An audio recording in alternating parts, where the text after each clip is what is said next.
ఈరోజు ఫినాన్షియల్ లిటరసీలో మధ్యతరగతి కుటుంబాల యొక్క ఎర్నింగ్స్, సేవింగ్స్ అండ్ అలాగే ఇన్వెస్ట్మెంట్స్ ఏ రకంగా ప్లాన్ చేసుకోవాలి అనే విషయాలన్నింటినీ కూడా ఈరోజు మీకు ఫినాన్షియల్ ఎక్స్పర్ట్ అలాగే బిజినెస్ స్ట్రాటజిస్ట్ ఎడ్యుకేటర్ మనతో పాటు ఉన్నారు ఎల్ మహేష్ గారు. ఆయన బుక్స్ కూడా రాశారు అండ్ చాలా బుక్స్ రాశారు. అందులో 2 బుక్స్ అయితే నా దగ్గర డీటెయిల్స్ ఉన్నాయి. దట్ ధనికుల ఆర్థిక విజ్ఞానం అనేది ఒక ఫినాన్షియల్ మేనేజ్మెంట్ గురించి ఒక పుస్తకం రాయడం జరిగింది ఆయన. అండ్ రెండోది ఆటోమిక్ వెల్త్ హ్యాబిట్స్ అని ఇంకొక పుస్తకం కూడా రచించారనమాట. సో ఆ ఆథర్ మనతో పాటు ఉన్నారు. సో ఈరోజు మధ్యతరగతి కుటుంబీకులకి ఆయన కొన్ని సలహాలు, సూచనలు కూడా ఇవ్వబోతున్నారు. ముఖ్యంగా ఫినాన్స్ని ఎలా మనకు వచ్చేటువంటి ఆదాయాన్ని మనం ఎలా డివైడ్ చేసుకోవాలి, ఎలా ప్లాన్ చేసుకోవాలనే విషయాలన్నింటినీ కూడా ఆయన మాటల్లోనే విందాం.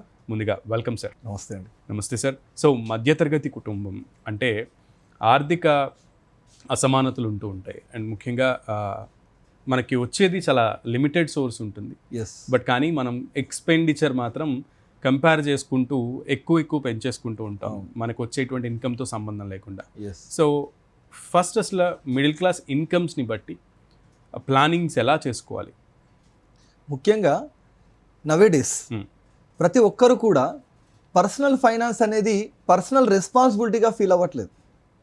ఈ రోజుల్లో ఒక న్యూస్ పేపర్లో ఒక ఆర్టికల్ వచ్చింది, రాష్ట్రంలో సగం కంటే ఎక్కువ జనాభా అప్పులో ఉన్నారు అని. అంటే కారణం ఏమై ఉంటుంది? సంపాదించేటువంటి డబ్బు కంటే కూడా ఖర్చులు అధికంగా తయారవుతున్నాయి. కారణం ఏంటి అంటే మార్కెటింగ్ స్ట్రాటజీస్. ఈరోజు మనం చూస్తున్నాం మార్కెట్లో అనేక రకాల వస్తువులు డిస్కౌంట్లో వస్తున్నాయి, ఆఫర్లో వస్తున్నాయి, జీరో కాస్ట్ ఈఎంఐ అంటున్నారు. అవునా కదండి? అలా జీరో కాస్ట్ ఈఎంఐలో వస్తువులను కొనుగోలు చేయడం అనేది స్టార్ట్ చేశారండి. కాబట్టి డబ్బు సంపాదనకు అనుగుణంగా కాకుండా బయట మార్కెట్లో ఉండేటువంటి ఆ వస్తువులను అట్రాక్ట్ అయ్యి, యాక్చువల్గా ప్రతి వ్యక్తి కూడా తన యొక్క సంపాదనలో ఫస్ట్ సేవ్ చేసి తర్వాత ఖర్చు చేయాలి. కానీ అలా కాకుండా ఏం చేస్తున్నారు? ఫస్ట్ ఖర్చు చేశాక ఏదైనా మిగిలితే సేవ్ చేయడం అనేది జరుగుతుంది. ఇది 100% రాంగ్ అండి. మొట్టమొదటగా శాలరీ రాగానే అట్లీస్ట్ 20% వాళ్ళ యొక్క శాలరీ అమౌంట్ అనేది ఆటో డెబిట్ సిస్టంలో సేవింగ్లోకి వెళ్ళిపోవాలి. ఎప్పుడైతే లోన్స్ ఉన్నాయి, ఆటో డెబిట్ సిస్టంలో కార్ లోన్ పే చేస్తున్నాం, పర్సనల్ లోన్ పే చేస్తున్నాం, హోమ్ లోన్ పే చేస్తున్నాం, కానీ అంతే డిసిప్లిన్గా ఆటో డెబిట్ సిస్టంలో సేవింగ్ అనేది చేయట్లేదు. కాబట్టి ఖచ్చితంగా ప్రతి వ్యక్తి తన యొక్క సంపాదనలో 20% సేవింగ్లోకి మళ్లించాక మిగిలిన అమౌంట్ అనేది ఖర్చు చేయాలి. అప్పుడు మన యొక్క అకౌంట్లో ఏవైతే డబ్బు ఉందో అది ఖర్చు చేయడానికి సంబంధించింది అనేది అర్థమవుతుంది. లేదంటే ఎక్కువ మొత్తం మన అకౌంట్లో కనిపిస్తే ఖర్చులు అనేది పెరిగిపోవడం జరుగుతుంది. Right sir. ఎమర్జెన్సీ ఫండ్ అనేది ఒకటి ఉంటుంది. సో ఖచ్చితంగా దాన్ని ప్రతి ఒక్కళ్ళు కూడా సేవ్ చేసుకోవాల్సి ఉంటుంది. సో అది ఎంత నెలల ఖర్చుకు మనం సరిపోవాల్సి ఉంటుంది? సో దాని గురించి ఏం చెప్తారు? ప్రతి వ్యక్తి కూడా 6 నుండి 9 నెలల ఎమర్జెన్సీ ఎక్స్పెండిచర్కి సంబంధించినటువంటి ఒక ఫండ్ తయారు చేసుకోవాలి. ఫర్ ఎగ్జాంపుల్, ఒక వ్యక్తి తన యొక్క రోజువారీ అవసరాలకు 20,000 రూపాయలు ఖచ్చితంగా అవసరం. ఎందుకంటే తన యొక్క కూరగాయలు కావచ్చు, విద్యుత్ శక్తి కావచ్చు, రెంట్ బిల్లు కావచ్చు, మొబైల్ బిల్లు కావచ్చు, ఇలా అన్ని రకాల అవసరాలు, అత్యవసరాలు, నిత్యావసరాలు అన్నీ కలిపి ఒక 20,000 అవసరం. అంటే 6 నెలలు సరిపడా, అంటే 1,20,000 రూపాయలని ఖచ్చితంగా ఎమర్జెన్సీ ఫండ్ రూపంలో అతను తయారు చేసుకోవాల్సి ఉంటుంది. ఎందుకంటే అనుకోకుండా జాబ్ అనేది పోవడం కావచ్చు, లేదా వెకేషన్లో చాలా రకాలుగా మనం టూర్స్ వెళ్ళడానికి మనం ప్రయత్నం చేసి ఆ డబ్బును ఇమీడియట్గా కావాలి అంటే అప్పుడు మళ్ళీ లోన్ పైన వెళ్ళాల్సినటువంటి అవసరం ఏర్పడుతుంది.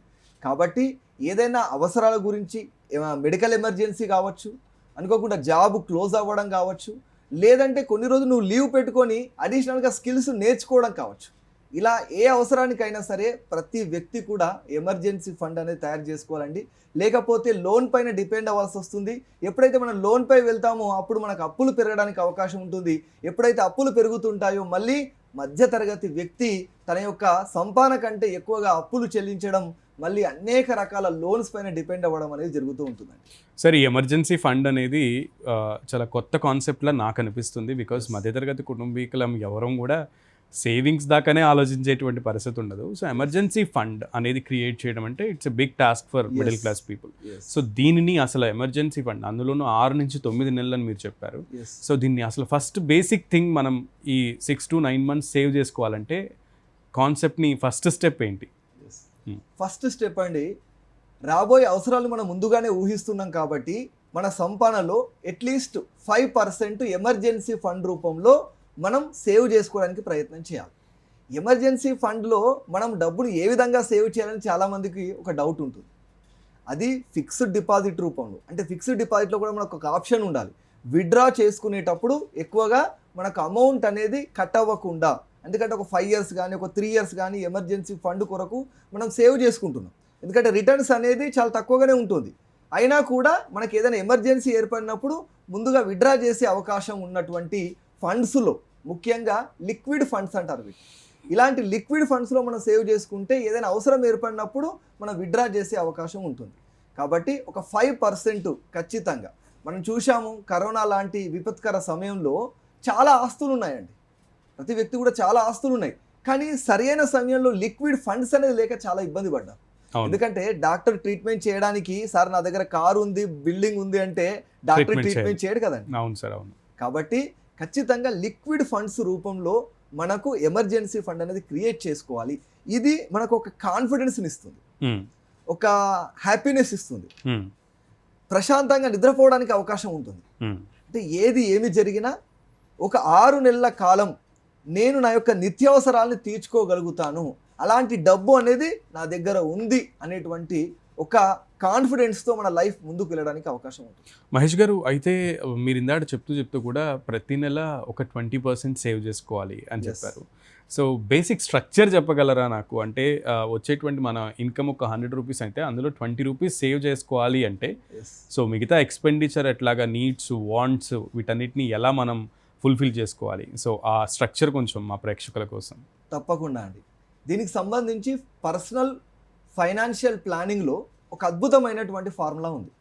ఈ యొక్క బడ్జెట్ రూల్ మనం ఒకవేళ ఇంప్లిమెంట్ చేయగలిగితే ఏ ఒక్క మధ్య తరగతి యొక్క లైఫ్ కూడా అప్పుల్లోకి వెళ్ళకుండా సరి అయినటువంటి దిశలో వాళ్ళ యొక్క ఆర్థిక లక్ష్యాల్ని చేరుకునేటువంటి క్రమంలో ఉంటుందండి. ఆ బడ్జెట్ రూల్ అనేది 50:30:20 అండి. ఓకే.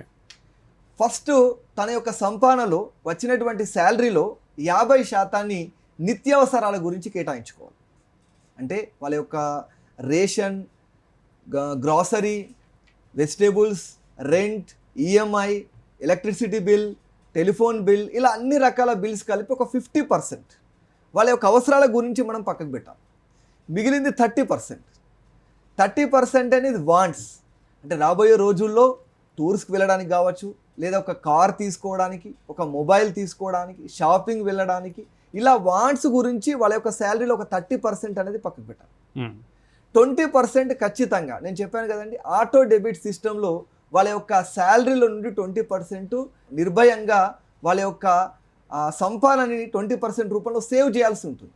ఎందుకంటే స్టెప్ బై స్టెప్ ఈ యొక్క డిసిప్లిన్ అనేది ఫ్యూచర్లో మనకు ఫైనాన్షియల్ ప్రాబ్లమ్స్ రానియకుండా చేస్తుందండి. ఎప్పుడైతే డిసిప్లిన్ దెబ్బతింటుందో ఆటోమేటిక్గా మనం లోన్స్లోకి వెళ్తాం, డెట్ ట్రాప్లోకి వెళ్తాం. సార్, వన్స్ లోన్ ట్రాప్లోకి వెళ్తే ఇక అంతే సంగతి. ఇక వాళ్ళ చోటు అంటే మీన్ ఈఎంఐస్ అంటారు, ఇక ఫినాన్షియల్ మేనేజ్మెంట్ అంతా కూడా దెబ్బతినిపోతూ ఉంటుంది. సార్, చిన్న జీతగాళ్ళు ఉంటారు మిడిల్ క్లాస్లో. సో చిన్న జీతాలు సంపాదించే వాళ్ళకి సేవింగ్స్ వరకు ఓకే, పోనీ ఎట్లా లేదన్నా కష్టపడి సేవింగ్స్ చేస్తారు, బట్ ఇన్వెస్ట్మెంట్ అనేది చాలా పెద్ద పదం అయిపోతుంది వాళ్ళకి. సో చిన్న సంపాదించేటువంటి చిన్న సాలరీస్ ఎర్న్ చేసేటువంటి వాళ్ళు కూడా అసలు ఇన్వెస్ట్మెంట్ చేయొచ్చా? Is there any possibility? 100% possibility ఉంది. ఎలా సార్? ఇప్పుడు సేవింగ్స్కి డిఫరెన్స్కి, అంటే సేవింగ్స్, ఇన్వెస్ట్మెంట్స్ రెండు కూడా డిఫరెంట్, సపరేట్. ఎందుకంటే సేవింగ్స్ అనేవి మనకు షార్ట్ టర్మ్లో మనకు డబ్బు ఉపయోగపడడానికి మనం జాగ్రత్తగా ఒక అకౌంట్లో సేవ్ చేసుకోవడం. ఇన్వెస్ట్మెంట్స్ అంటే లాంగ్ టర్మ్లో మన అవసరాలకు, అవును, అంటే పిల్లల చదువులు, పెళ్ళిళ్ళు, గృహ నిర్మాణం, ఇలాంటి వాటికి మనం ఇన్వెస్ట్మెంట్ చేయడం అనేది జరుగుతుంది. This is long term process కదండి. దీనికి డైవర్సిఫైడ్ ఇన్వెస్ట్మెంట్ ప్లానింగ్ అనేది పాటించాం. దానికి సంబంధించి ఒక డిసిప్లిన్గా long term, for example every month ఒక 2000 రూపీస్ సిప్ లాంటి ప్లాన్లు, లేదా ఆర్డి లాంటి ప్లాన్లు, ఈరోజు మనం చూస్తున్నాము కొద్ది మొత్తాన్ని సేవ్ చేసుకుంటూ కూడా గోల్డ్ తీసుకునేటువంటి అవకాశం ఉంది, గోల్డ్ బాండ్స్ తీసుకోవడానికి అవకాశం ఉంది. అంటే డైవర్సిఫైడ్ ప్లాన్ ఉండాలండి. అందుకే వారెన్ బఫెట్ గారు అంటారు, don't put all eggs in one basket అంటారు. కాబట్టి డైవర్సిఫైడ్ అని ఇన్వెస్ట్మెంట్ పోర్ట్ఫోలియో ఉండాలి. కాబట్టి మనం ఎంతైతే సేవ్ చేయాలనుకుంటున్నామో దాన్ని లాంగ్ టర్మ్, ఎప్పుడైతే లాంగ్ టర్మ్ వరకు మనం సేవింగ్స్ అనేది చేసుకుంటూ వెళ్తామో అదొక లంసమ్ అమౌంట్ అనేది కార్పస్ తయారవుతుందండి. అప్పుడు పిల్లల పెళ్ళిళ్ళ గురించి కావచ్చు, చదువుల గురించి కావచ్చు, గృహ నిర్మాణం గురించి కావచ్చు, అద్భుతంగా ఒక కార్పస్ అనేది తయారవుతుందండి. ఎందుకంటే 8th వండర్ అని చెప్తుంటారు, ఏంటి? Compound results. ఓకే. కాబట్టి అలాంటి కాంపౌండ్ రిజల్ట్స్ అనేది 8th వండర్ లాంటి కాంపౌండ్ రిజల్ట్స్ మనకు రావాలి అంటే మన యొక్క సేవింగ్స్ లాంగ్ టర్మ్ కొనసాగాలండి. ఎప్పుడైతే మనం ఒక చిన్న ల్యాండ్ తీసుకున్నాం, కొద్దిగా మొత్తం మనం సేవ్ చేసుకొని ఆ ల్యాండ్ అనేది ఎప్పుడు మనకు రిటర్న్స్ ఇస్తుంది? ఒక లాంగ్ టర్మ్ లో మంచి రిటర్న్స్ అనేది ఇవ్వడం జరుగుతుంది. అవును సార్. కాబట్టి సేవింగ్స్ ఇన్వెస్ట్మెంట్ లా తయారవ్వాలి అంటే డిసిప్లిన్ గా లాంగ్ టర్మ్ రూపంలో సేవ్ చేయాల్సినటువంటి అవసరం ఉందండి. మహేష్ గారు, అయితే ముఖ్యంగా మధ్యతరగతి కుటుంబాల్లో చదువులు చిన్నపిల్లలకి చాలా భారం అవుతూ ఉంటుంది. వాళ్ళ యొక్క పిల్లల ఫ్యూచర్ స్టడీస్ అయితే ఇంకా బర్డన్ అయిపోతుంది. సో దీనికి ఎలా ప్లాన్ చేసుకోవాలి? ఫ్యూచర్లో పిల్లల చదువులకి అయ్యేటువంటి ఖర్చుని ముందుగానే మనం అంటే ఎక్స్పెక్ట్ చేసి, సో ముందే మనం ఆలోచించి దాన్ని ఎలా సేవ్ చేసుకోవాలి? సో దానికి ఏమైనా ప్లాన్స్ ఉన్నాయా ఎడ్యుకేషన్కి సంబంధించి? మీరు చెప్పినట్లుగా మనకు ఇన్ఫ్లేషన్ రేట్ చూస్తుంటాం. ఇన్ఫ్లేషన్ అంటే తప్పనిసరిగా ప్రతి ఇయర్ భారతదేశంలో 7 to 8% అలా ఇన్ఫ్లేషన్ రేట్ అనేది మనకు కనిపిస్తుంది. ఈ 7 to 8% ఇన్ఫ్లేషన్ రేటుకు మించి మన యొక్క సేవింగ్స్లో కానీ ఇన్వెస్ట్మెంట్స్లో కానీ ఆ రిటర్న్స్ రేట్ అనేది ఎక్కువ ఉండాలి, అప్పుడే మనకు రిటర్న్స్ వస్తున్నట్టు. ఫర్ ఎగ్జాంపుల్ మన యొక్క ఇన్ఫ్లేషన్ రేట్ 7% ఉంది, మనకు వచ్చేటువంటి సేవింగ్స్ కానీ ఇన్వెస్ట్మెంట్స్లో రిటర్న్స్ అనేది ఒక 9% ఉందనుకోండి, అంటే మనం కేవలం వీఆర్ ఎర్నింగ్ 2% మాత్రమే. కానీ ఈరోజు ఎడ్యుకేషన్ అండ్ మెడికల్ ఫీల్డ్లో 10 to 12% ఇన్ఫ్లేషన్ రేట్ ఉందండి. అవును సార్. కాబట్టి మీ యొక్క బాబు లేదా పాప ఎన్ని సంవత్సరాల తర్వాత గ్రాడ్యుయేషన్ చదివేటువంటి అవకాశం ఉంది, దానికి తగ్గట్టుగా 10 to 12% మన ఇన్ఫ్లేషన్ రేట్ క్యాలిక్యులేట్ చేసుకొని ఇప్పటి నుండి ఆ కార్పస్ తయారవ్వాలి అనుకుంటే, ఫర్ ఎగ్జాంపుల్ ఒక 15 years తర్వాత మీ యొక్క అమ్మాయి లేదా అబ్బాయి గ్రాడ్యుయేషన్ చదివేటువంటి అవకాశం ఉంది. ప్రజెంట్ గ్రాడ్యుయేషన్ యొక్క ఖర్చు ఒక 5 lakhs అనుకోండి. ఒక 15 years తర్వాత దాని యొక్క ఖర్చు మనకు ఒక 15 lakhs ఉంటుంది అనుకోండి. కాబట్టి 15 lakhs రూపీస్ మన కార్పస్ తయారవ్వాలి అంటే ప్రతి మంత్ మనం ఎంత సేవ్ చేసుకుంటే మన 15 lakhs కార్పస్ తయారు చేయగలుగుతాం. ఓకే. 15 yearsలో మనం ఒక 15 lakhs తయారు చేయగలగాలి. కాబట్టి దానికి సంబంధించి అనేక రకాల ఫండ్స్ ఈరోజు సిప్ రూపంలో ఉన్నాయి. బ్యాంక్స్ అనేక రకాల ఫిక్స్డ్ డిపాజిట్స్ అండ్ కొన్ని రకాల ఎడ్యుకేషనల్ సేవింగ్ మెథడ్స్ అనేవి కూడా ఉన్నాయండి. కాబట్టి ఫస్ట్ మనకు తెలియాల్సిన విషయం ఏంటంటే, నీ యొక్క ఫైనాన్షియల్ గోల్స్కి నువ్వు ఎంత డబ్బులు నీకు రావాలి, కార్పస్ తయారు చేయాలనుకుంటున్నావు, దాంతోపాటు నీకు ఎంత టైం పీరియడ్లో రావాలి అనేది చాలా ముఖ్యం. సో ఇది చాలా ఇంపార్టెంట్. అండ్ సార్, మధ్యతరగతి కుటుంబాల్లో ఇంకొక విషయం ఏంటంటే retirement planning. Because after 60 work చేయలేరు చాలామంది.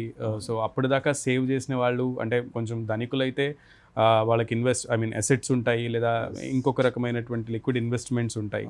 సో వాళ్ళు ఎలాగెలా మొత్తం మిగతా జీవితాన్ని, శేష జీవితాన్ని చాలా ఆనందంగా గడుపుతారు. కానీ కమింగ్ టు మిడిల్ క్లాస్, వాళ్ళు వచ్చేటువంటి సంపాదన అంతా కూడా ఇలా ప్లానింగ్ చేసుకోకుండా కనుక ఖర్చు చేసేస్తూ ఉంటే వన్స్ రిటైర్మెంట్ అయిపోయిన తర్వాత చాలామంది ఇబ్బందులు పడుతూ ఉంటారు.